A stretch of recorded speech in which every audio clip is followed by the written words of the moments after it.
Assalamualaikum warahmatullahi wabarakatuh. Perkenalkan kami dari kelompok 5 yang beranggotakan Gina Zakia Hoirunisa dengan NPM 205060066, Dila Gustania dengan NPM 205060075, dan Elsa Trinda Pramesti dengan NPM 205060082. Di sini, kami akan mempresentasikan hasil diskusi kami mengenai motivasi kewirausahaan. Yang pertama, pengertian motivasi. Istilah motivasi berasal dari kata Latin yaitu mover, yang artinya bergerak atau berpindah. Motivasi adalah kondisi fisiologis dan psikologis yang terdapat dalam diri seseorang yang mendorongnya untuk melakukan aktivitas tertentu guna mencapai suatu tujuan. Sedangkan motivasi berwirausaha merupakan keseluruhan daya penggerak di dalam diri seseorang, entrepreneur, yang menimbulkan kegiatan entrepreneur yang menjamin kelangsungan dari kegiatan entrepreneur dan yang memberi arah pada kegiatan entrepreneur tersebut sehingga tujuan yang dikehendaki dapat tercapai. Kemudian, ada jenis dan tujuan motivasi.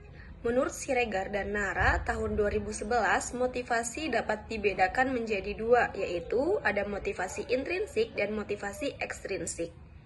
Yang pertama, motivasi intrinsik. Motivasi intrinsik adalah motivasi yang berasal dari dalam diri individu tanpa adanya rangsangan dari luar.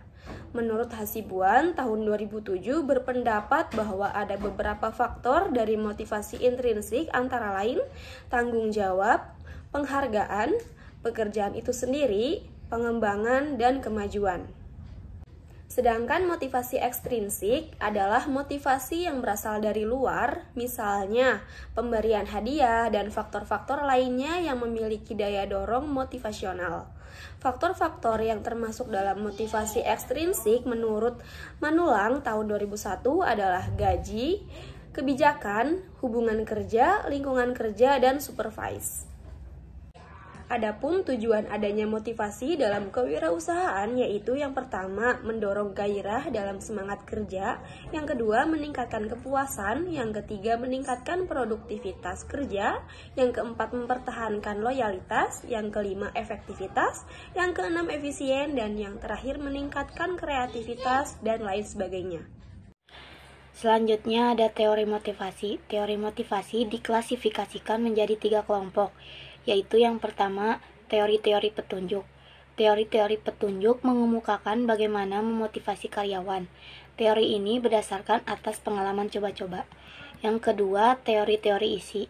Teori-teori isi disebut juga teori kebutuhan, yaitu berkenaan dengan pertanyaan apa penyebab-penyebab perilaku dimulai dan berhenti.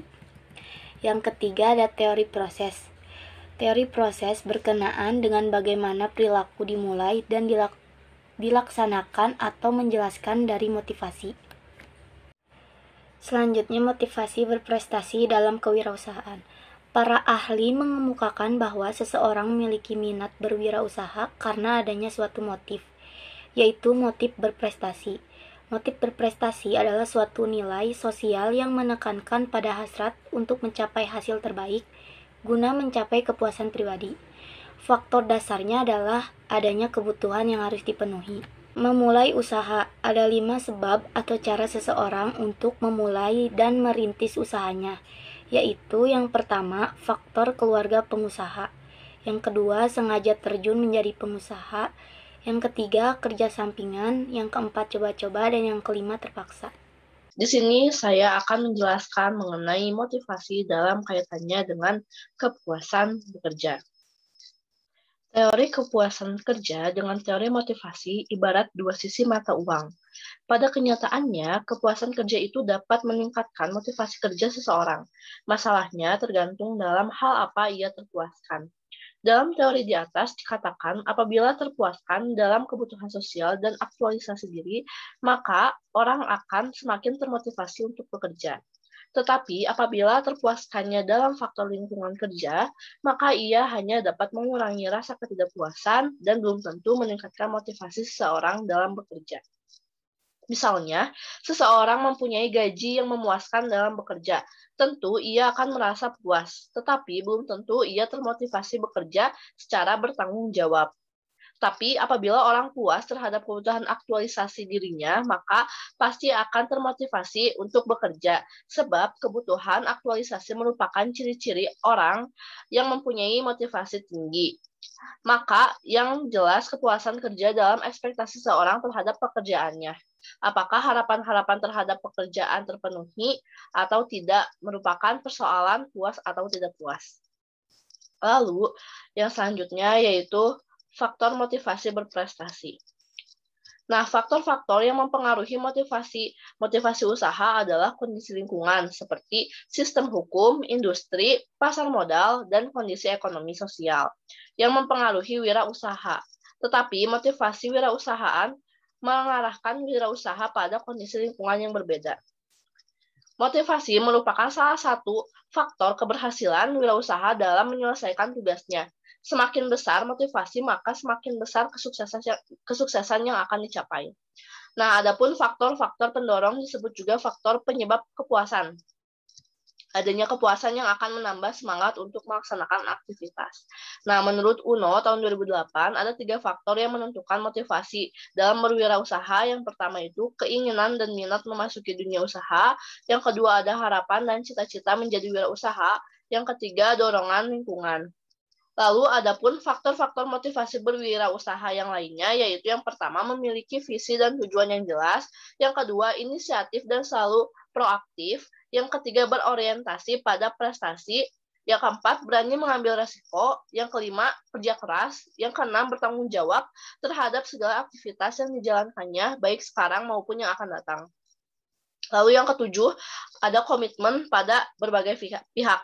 Yang kedelapan, mengembangkan dan memelihara hubungan baik dengan berbagai pihak, baik yang berhubungan langsung dengan usaha yang diajarkan maupun tidak. Nah, mungkin cukup sekian presentasi dari kelompok kami. Selanjutnya, kelompok kami akan menyajikan sebuah video mengenai motivasi wirausaha. Selamat menyaksikan. Dear Millennials, selamat ya, kamu sudah lulus kuliah. Nah, sekarang pertanyaannya, kamu mau ngapain? Oh, kamu mau jadi entrepreneur, jadi pengusaha. Oke, sebelum kamu jadi entrepreneur, saya mau tanya beberapa hal pertanyaan buat kamu. Yang pertama, apa kamu siap kerja 12 bahkan 16 jam nonstop? Kemudian kamu siap nggak dibayar mungkin hingga bertahun-tahun? Kamu siap untuk gagal? Loh, saya kan bos, saya pengusaha. Masa harus kerja lebih lama dari karyawan? Saya nggak dibayar, terus saya dapat duit dari mana? Oke, jadi gini, banyak orang yang mengira jadi entrepreneur atau jadi pengusaha itu enak. Bisa kerja sesuka hati, bangun suka-suka, bisa punya banyak uang, bisa beli barang-barang mewah, dan lain sebagainya. Nah, yang kamu lihat itu cuma puncak dari gunung esnya. Yang kamu lihat itu cuma enaknya aja.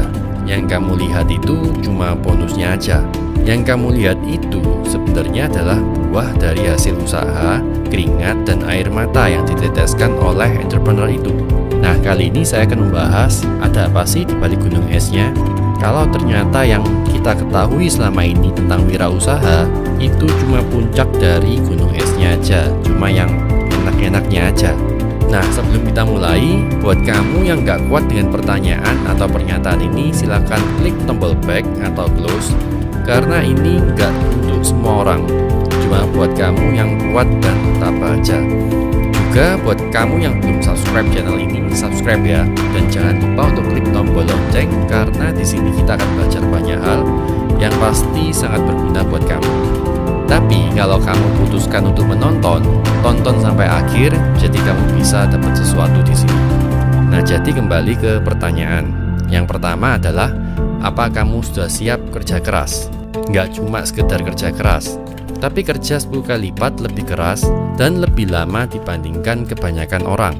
Entrepreneur itu orang yang pertama kali datang dan orang yang paling akhir pulang dari kantor. Berdasarkan penelitian di Amerika, entrepreneur itu orang yang bekerja 63% jauh lebih lama dibandingkan orang-orang biasa. Jadi kalau kamu baru kerja 7 atau 8 jam kerja aja udah ngeluh, Saya ragu kamu siap jadi entrepreneur. Di sini bukan tempat anak-anak manja dengan mental-mental berkedel. Pengusaha bisa bekerja 14 hingga 16 jam kerja sehari, terutama pada masa-masa awal bisnis dibuka, atau bahasa kerennya sekarang startup. Yang kedua, kamu siap kerja tanpa dibayar, bahkan mungkin dalam jangka waktu yang agak panjang. Pada masa awal perintisan sebuah bisnis, entrepreneur bekerja siang malam tanpa dibayar. Fokusnya adalah mengembangkan bisnis yang masih kecil dan membayar biaya operasional seperti air, listrik, biaya pemasaran, dan gaji karyawan. Setelah semuanya terbayar, sisa uang pun akan dikembalikan untuk mengembangkan bisnis. Jadi, pengusaha itu adalah satu-satunya jalan untuk mendapatkan kebebasan finansial dan waktu. Tapi kalau kamu kira jadi entrepreneur itu jalan pintas menuju kekayaan, kamu salah besar. Karena seringkali jalannya terjal, gelap, dan bahkan mungkin harus jatuh berkali-kali. Pertanyaan ketiga, apa kamu siap menghadapi penolakan? Semua orang sukses pasti pernah ditolak. Kalau kamu baru ditolak 2-3 kali udah putus asa, ya mungkin ini bukan jalanmu. Ditolak itu bagus, artinya kamu bekerja. Orang yang nggak pernah ditolak, mungkin orang yang nggak pernah bekerja. Colonel Sanders, pendiri KFC, ditolak sebanyak 1009 kali sebelum akhirnya seseorang membeli resepnya. J.K. Rowling, penulis Harry Potter, ditolak oleh 12 penerbit sebelum bukunya menjadi mega bestseller. Walt Disney dipecat dari perusahaan animasi karena dirasa kurang imajinasi. Jadi di sini bukan tempat anak cengeng yang nggak sanggup menghadapi penolakan. Semua orang sukses di dunia ini pasti pernah menghadapi penolakan. Pertanyaan keempat, apa kamu siap menghadapi malu dan kegagalan? Ya, nggak ada orang yang langsung berhasil dalam menjalankan sebuah usaha. Di Amerika pernah dilakukan beberapa penelitian. Dalam penelitian tersebut ditemukan bahwa entrepreneur sukses ternyata pernah gagal sebanyak 6-7 kali hingga akhirnya berhasil. Ketika gagal, pasti ada hinaan dan cemoohan, selain kerugian finansial. Jadi gagal itu pasti, dan itu adalah bagian proses dari seorang entrepreneur menaiki anak tangga keberhasilan. Berdasarkan penelitian, 80% startup gagal di 5 tahun pertama. Kalau kamu lolos di 5 tahun pertamamu, jangan seneng dulu. Karena dari yang lolos di 5 tahun pertama, 80%-nya akhirnya gagal juga di tahun kedua. Jadi kesimpulannya, dari 100 startup baru yang dibuka, hanya 4 yang benar-benar bisa berhasil.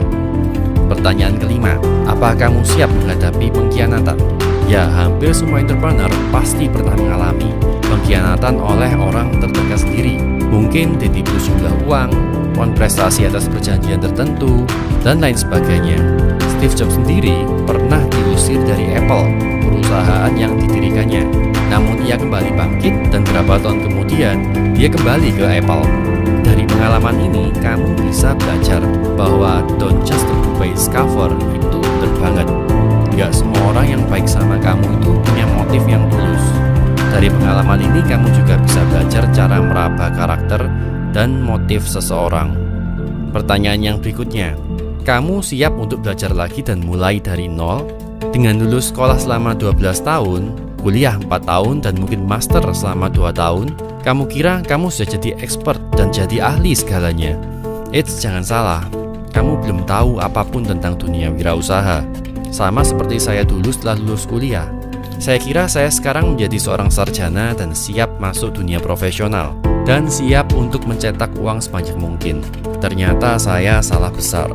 Setelah lulus kuliah, makin banyak hal yang belum pernah saya ketahui. Hal-hal yang sebenarnya sangat esensi untuk keberhasilan malah nggak pernah saya pelajari di sekolah, bahkan di bangku kuliah. Seperti cara berhubungan dengan orang lain, leadership, mengatur keuangan, memilih orang, mengatur tim, membentuk tujuan, memanifestasikan impian, public speaking, dan masih banyak lagi. Semuanya saya nggak pernah belajar di sekolah. Jadi kalau kamu mau jadi wirausaha, kamu harus kembali ke kelas 0 dan mulai belajar hal-hal baru. Karena nilai rapot yang sudah kamu dapetin di sekolah ternyata nggak ada hubungannya sama sekali dengan keberhasilan. Terutama buat kamu yang memutuskan menjadi entrepreneur.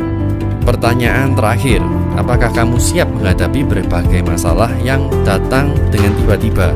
Masalah datang bisa karena ketidaktahuan kita, kadang masalah juga bisa datang dari dalam, seperti kurangnya modal, kurang tenaga kerja, kurang pengetahuan tentang sesuatu, pengkhianatan oleh rekan kerja, tuntutan klien, dan lain-lain. Menjadi wirausaha artinya menjadi problem solver, yaitu pemecah masalah. Memecahkan masalah dengan sebuah ide yang berguna untuk orang lain. Kamu dibayar ketika kamu berhasil memecahkan masalah seseorang. Menjadi wirausaha adalah kemampuan untuk mencari jawaban sendiri. Karena seringkali orang merasa putus asa karena mereka nggak menemukan jawaban atas permasalahannya. Semuanya ini nggak diajarkan di sekolah. Sekolah nggak pernah mendidik orang untuk menjadi seorang wirausaha. Nah, sekarang kalau kamu mengira dunia entrepreneur itu adalah dunia yang indah, penuh dengan barang mewah, uang jatuh dari langit, kamu benar-benar salah besar. Ini adalah dunia yang gelap, sangat jauh berbeda dengan yang dibayangkan oleh banyak orang. Dan seringkali kamu akan merasa sendirian, kehabisan modal, dan nggak tahu harus melakukan apa. Makanya banyak orang yang menyerah dan kembali ke dunia sebelumnya. Jadi karyawan, mendapatkan penghasilan pasti tiap bulan dan merasa aman. Tapi ini semua adalah proses yang pasti dialami oleh semua entrepreneur. Dimana kalau kamu bisa mengatasi dan bertahan sambil belajar dari kegagalan, kamu bisa mendapatkan keberhasilan yang kamu impikan. Kamu mau bebas secara finansial, mau memiliki kebebasan waktu, mau mendapatkan passive income, wirausaha jawabannya. Wirausaha adalah satu-satunya pintu yang dapat membawa kamu ke semua impianmu. Tapi yang pasti, ada harga yang harus dibayar. Dan yang pasti nggak dibayar dengan murah, dibayar dengan energi, keringat, dan air mata. Saya mengatakan hal ini bukan karena ingin menjatuhkan semangatmu. Saya mengatakan hal ini agar waktu kamu memutuskan menjadi wirausaha, kamu sudah siap secara mental dan siap menghadapi semua tantangan. Kesimpulannya, wirausaha bukan untuk pecundang, bukan untuk orang yang nggak mau bayar harga, bukan untuk orang yang hanya punya mimpi tapi gak mau berkorban. Wirausaha bukan untuk orang yang gak mau belajar dan merasa udah pintar.